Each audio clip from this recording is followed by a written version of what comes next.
Lëvizjet që bëhen në nyjen e gjurit nuk janë vetëm një dimensional, po janë tredimensional. Do të thonë, përveç mbledhjes edhe shtrirjes gjurit kryhet rotacioni për dredhja, si dhe lakimi anësor. Prandaj është tridimensional, ka shumë muskuj cilët e përthekojnë gjurin, ka ligamente, janë menisqet, gjitha këto e bajnë një prej nyjeve më të vështira për të kontrollu, si dhe një prej nyjeve e cila mas shpeshti fillon të konsumohet ose të harxhohet, që kja me zbërthy në fjalë mjekësore është artroza.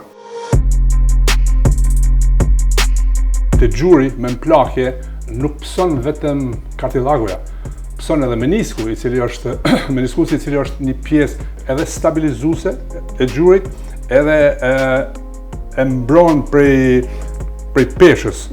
Edhe fillimisht ajo është elastik, po me kalimin e kohës e gërsohet, edhe mandej një lëvizje e vogël nga njëherë, një ulje ngritje din me shky, kështu që duhet mandej me ba.